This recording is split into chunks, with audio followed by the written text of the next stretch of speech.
In tonight's headlines, members of the new defunct gymnasium chain Physical Fitness flocked to the health club's rebranded branch in Wan Chai to seek refunds.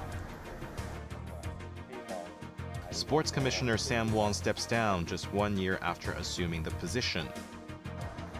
And in a bid to tackle the economic pressures of a shrinking workforce, China will gradually raise its retirement age for the first time since 1950.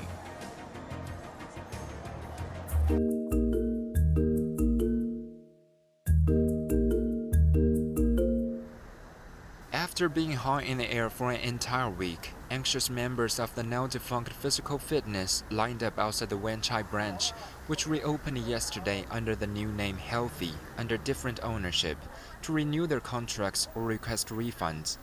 Though they had not received official notification from either Physical or Healthy, customers rushed to the gym after learning about the reopening from news reports. They were asked to sign an informed consent agreement with the new owner. This customer said he was not told what the consent was about, but was only asked to sign the agreement if he wanted to continue working out at the gym. It is understood that the agreement explicitly states that Healthy holds no obligation to provide services on behalf of Physical Fitness. According to a statement Healthy later posted on the front door, the gym will only provide all remaining fitness cards, personal trainer sessions, and beauty treatment services to customers of Physical on a complimentary basis, and shall not be responsible for any financial or contractual disputes arising from Physical. It also stated that gym facilities will be available for customers as long as they go to the Wan Chai branch to complete the renewal procedures, and that there would not be a time limit. But lawmakers prompted customers to be cautious when signing any documents.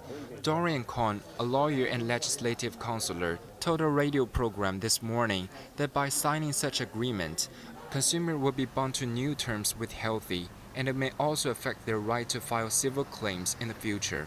In a separate development, the landlord of Physical's Shatin branch, MTR Corp, said they are taking procedures against the shuttered gym to recover outstanding rent of over $6.7 million and other overdue payments.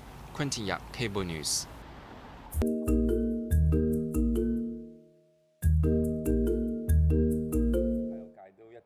Sports Commissioner Sam Wong has stepped down from his job due to personal reasons just 1 year after assuming the role amid the government's efforts to take sports in the city to the next level.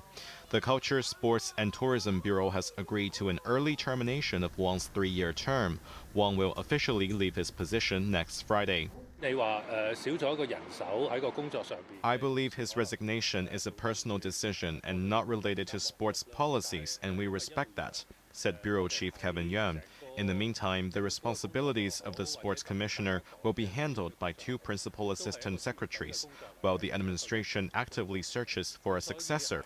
When asked whether the Bureau would prioritize candidates with an athletic background, Yuan responded that it would depend on the specific needs at the time. Our talent requirements vary depending on the circumstances, he noted. Additionally, he added that the Kai Tak Sports Park project and other sports promotion events would proceed as planned. Meanwhile, Chief Secretary Eric Chan thanked Wong's contributions during his tenure and believed the resignation will not affect the city's sports sector. The role of Sports Commissioner was established in 2016. It was initially held by Yeon Tak-kyun, who has an administrative background and had served for 6.5 years before the former Asian Games windsurfing medalist took over last August.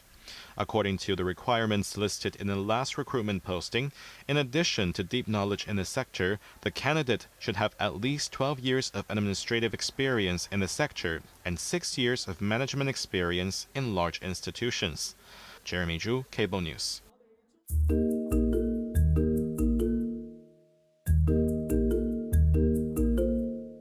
Six police officers were ruled guilty of obstructing justice for allegedly assaulting, torturing, and framing street sleepers in a Shanxuepo Park, as well as tampering evidence during 2 anti-drug operations in 2020, while 2 others were acquitted of all charges. The convicted, namely Leung Fei Pan, Peng Chun-si, Lem Wah Ka, Mok Chi Sheng, Wen Pak-si, and Chen Sao-ib, were part of an 8-member squad posted to the Shanxuipo District Special Duties Team. The court found overwhelming evidence of misconduct among the majority of the officers involved, while acquitted 2 other squad members, Ko Ching-sing and Hong Ting-kwang, due to insufficient evidence. All 8 defendants faced a total of 10 charges, including misconduct in public office, perverting the course of justice, inflicting grievous bodily harm and criminal damage for their alleged misconducts towards 2 Vietnamese street sleepers during 2 anti-narcotics operations in Tong Chau Street Park on February 4th and 24th, 2020, and they were suspended from duty ever since. During the trial, the prosecution detailed how the officers assaulted the street sleepers during the set operations, which was captured by the park's CCTV despite attempts by the officers to obstruct the camera's view. Additionally, they were found to have framed Le Van Moi, who later committed suicide in custody for drug possession. The 6 were granted bail pending appeal, which is set for October 8th. Quentin Yang, Cable News.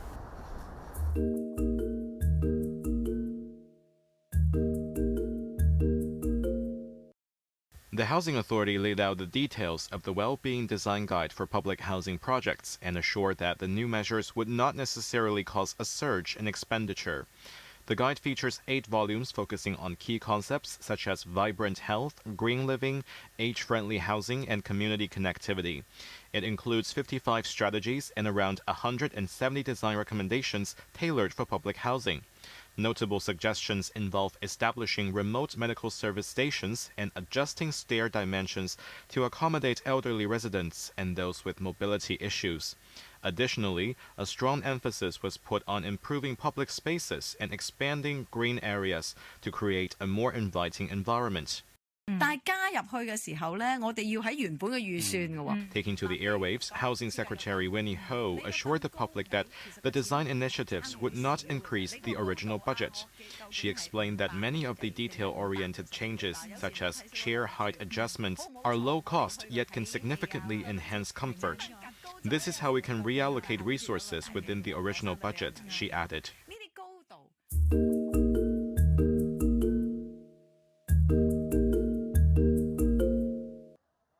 The country's top legislative body today voted to approve a proposal to gradually raise the statutory retirement age in the mainland, in a bid to tackle the economic pressure of a shrinking workforce. Presently, the mainland has some of the world's lowest retirement ages, but after the reform, those will be extended by 3 to 5 years. Specifically, the statutory retirement age for men will be raised from 60 to 63 over 15 years, starting from 2025. While that of women in white-collar work will go up to 58 years from 55. For women in blue-collar work, it will be adjusted to 55 from 50. The measure could also relieve some pressure on the pension system by delaying payouts, while older workers will pay into the system for longer. Starting from 2030, the minimum required years for basic pension contributions to receive monthly benefits will rise from 15 to 20 years, increasing by 6 months each year. But people are allowed to choose from early or postponed retirement after fulfilling minimum pension contributions. But such an advance or delay should be no more than 3 years, according to the new rules. The new measures are also getting more aligned with those in neighboring countries. In Japan, people can begin receiving pensions at 65, while in South Korea, the pension age is 63.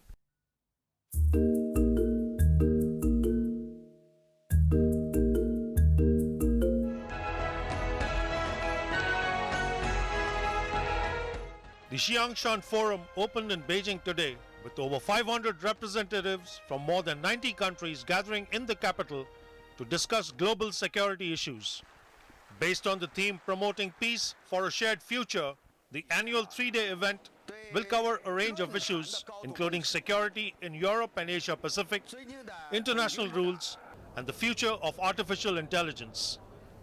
Representatives from regional organizations, including ASEAN, NATO, and the European Union, are also invited to the forum. The focus of the summit is on the Russia-Ukraine conflict and the war in Gaza. In his keynote speech, Defense Minister Dong Jun said the ripple effect of security issues in today's world is increasingly evident and no one can stay immune. Addressing tensions in the Taiwan Strait and the South China Sea, Dong said countries within the region should unite and make themselves stronger and maintain regional peace. Indirectly addressing the United States, Dong said that other parties, while participating in regional affairs, should act constructively and in harmony with the regional countries.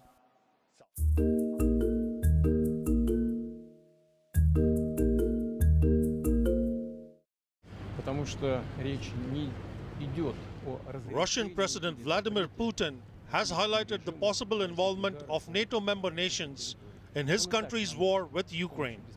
If Kiev decides to use long-range weapons to strike targets deep inside Russia, the escalation could change the dynamics of the conflict, which is now going on for more than 2.5 years.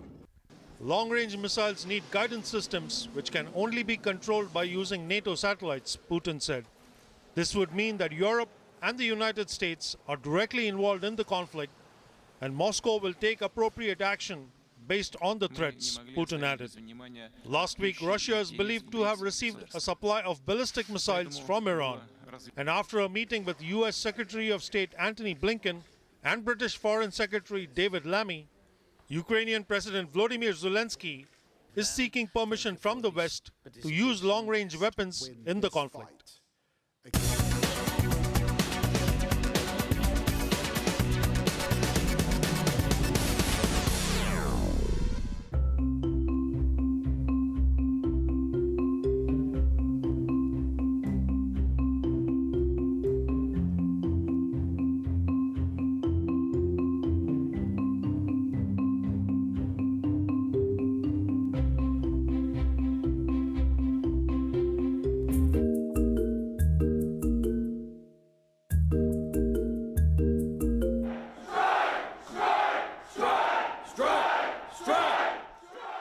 In a drastic development, about 33,000 union members at Boeing has started to walk off the job on Friday as their contract expired at midnight on Thursday night after they overwhelmingly rejected a proposed 4-year contract with the aircraft maker. This is about respect, this is about addressing the past, and this is about fighting for our future. Our members rejected the contract by 94.6%. Almost 95% rejected the deal endorsed by the bargaining team on Sunday, and 96% voted to strike, easily exceeding the 2/3 majority needed to trigger a walkout.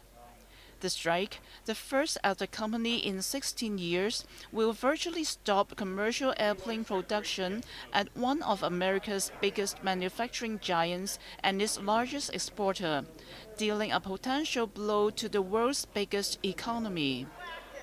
Depending on the length of the strike, it could cause problems for nearly 10,000 Boeing suppliers, which span across all 50 U.S. states. The rejected deal, which union leaders had described as the best it had ever negotiated with Boeing, would have given raises of at least 25% over the life of the deal.